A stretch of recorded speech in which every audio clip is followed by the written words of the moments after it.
cash. Will the Rams give it to him, or will another team offer what he's looking for? Sean McVay weighs in. Plus, it's Combine Eve. We hear from top prospect Abdul Carter on why he believes he should be taken first overall in April's draft, and lots of decisions to be made in San Francisco. Wait till you hear the very honest assessment on Deebo Samuel's future from GM John Lynch. But first, on NFL Live, Browns coach Kevin Stefanski talked about meeting the top QBs on the board, Cam Ward and Shedeur Sanders. Spent time with Shedeur today, spent time with a lot of the players over the last 48 hours, a lot of speed dating going on. But Shedeur is a very, very impressive young man, was raised the right way. Obviously, he's a heck of a football player. That's evident off the tape, but really impressed with the person. Very, very impressed with Cam as well. Just his career, where he's been, is a unique path, but knows football really well. Was very impressed with his meeting in terms of his recall, going back to his Washington State days and how he saw defense, how he progressed, how his processing worked. He kind of could talk through all of that. I was very impressed with the young man. Hey, man, it's been a rough go for the Browns and their quarterbacks. Since returning to the NFL in 1999, the late 1900s, Cleveland QBs rank last across the board in win percentage, touchdown interception ratio, and yards per attempt. The Browns have had 40 different starting QBs in that span, which comes out to almost 2 per season. Browns QB jersey guy is about to get more practice with the sewing machine. Hey, welcome into our NFL Live studios. Tim Hasselbeck, Matt Miller, Dan Graziano with us. Booger McFarlane's going to help with our third down pass rush at some point. I'm Phil Murphy. Matt, we're already seeing some of the top 10 creativity in these mock drafts. What more can you tell us about what the Browns plan to do with that number 2 overall pick? Yeah, everything that I'm hearing this week, everything I heard at the East-West Shrine game at the recent Senior Bowl was that the Browns will draft a quarterback at number 2 overall. Adam Schefter said that yesterday on the Mel Kiper mock draft special. The Browns have really centered on the quarterback position. They understand the contract with Deshaun Watson prohibits them from being active in the Sam Darnold sweepstakes or the Matthew Stafford sweepstakes. So it is all about identifying a quarterback in this draft, having the conviction to draft them at number 2 overall, and then being able to build a team around them. We heard Kevin Stefanski talk about Shedeur Sanders, Cam Ward. My inclination right now is that Cam Ward is the favorite in that clubhouse to be the pick because of the elements that you play in the AFC North.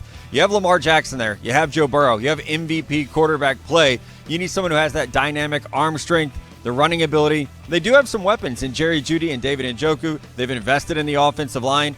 The big key, do they have Myles Garrett? That definitely is going to make it easier for any rookie quarterback. But I would say right now, the favorite for that number 2 overall pick is Cam Ward with the Cleveland Browns. Yeah, and assuming both quarterbacks available, I think it's probably the right choice. You alluded to some of it in terms of the arm strength. I do think he's an elite thrower. I do think he's got elite pocket awareness. And all the reasons you said in terms of money that's been invested at quarterback, you have to beat the market at quarterback. One of the ways you beat it is by drafting a quarterback that's on a rookie deal if he can play at a high level. I would just say this too, drafting at 2 or whether you're drafting at 12, or if you think the player should be at spot 12. If he's good enough to go at 12, he should be good enough to go at 2 if you are a quarterback needy team and a team that needs to draft a quarterback for the future. So look, I think Kevin Stefanski does a good job coaching the position. And I think that, either guy has enough talent, but for me, the choice would be Cam Ward. Yeah, and Matt referenced the Deshaun Watson contract. I mean, it's important to recognize the Browns as a quarterback-needy team. Deshaun Watson has 2 years left on his contract. He recently had 2 Achilles rupture repair surgeries in a span of 3 months. They don't know if he's going to be able to play this season, and if so, how much of it. So that means he's got basically 1 year left on. So if they have the opportunity to draft a franchise guy at number 2 overall, if somebody they believe in for post-Watson, then there's no reason not to do it now. Well, with no division title since 1989, instability under center could be pointed to front and center as the cause of that. And in the last 20 years, only one QB has started every game of a season at Cleveland under center. That's Baker Mayfield. But the Browns are not alone with QB questions. It may actually extend to a reigning division champ. The Rams have given Matt Stafford's agent permission to speak to other teams about the 37-year-old's trade value. Coach Sean McVay addressed the club's approach on the Fitz and Wit podcast. There's no dispute, and let's not get it twisted in regards to anybody wanting him to be our quarterback. Now, there's layers to it.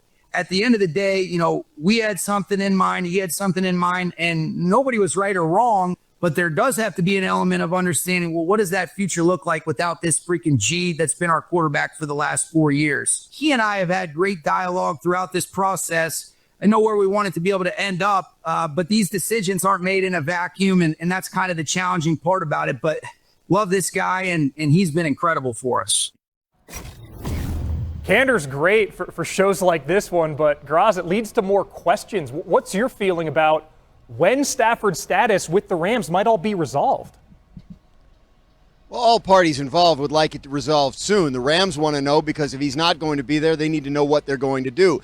The Giants and the Raiders and any other teams that have expressed interest in him want to know what the Rams are going to do because they need to know if they need to move on to their plan Bs. So I would think by the end of this week or the early part of next week, after everyone's been in Indianapolis together for all this time, that we'll have a sense of it. Matthew Stafford and the Rams have not agreed on what his contract will look like if he plays there. He does not want to play for the current number, which is $27.5 million. He thinks that's far too low for a starting quarterback of his caliber, and he's absolutely right. So if they can't reach some sort of agreement on the contract, then he ends up getting traded with the Giants and the Raiders as the two teams to watch.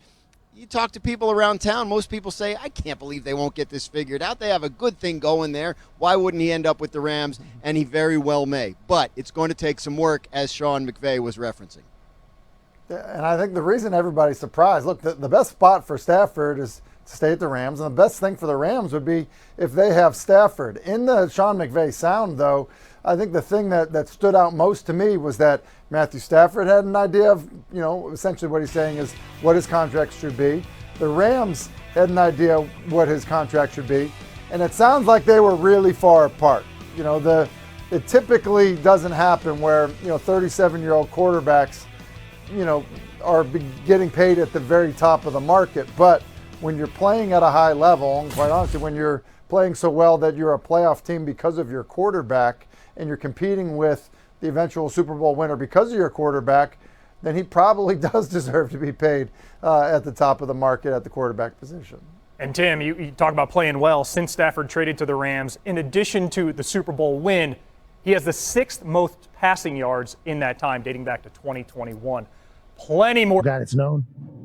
Khalil Mack. What are you going to do? Come on, Joe. Come on, Joe. What's going on? Khalil knows how I feel about him, and we'd love to have him back, and we're going to work towards that. You know, we had good conversations right after the season. Pay the man, Joe. Pay the man. Let's get it back. Let's get it back. Big deal. Right?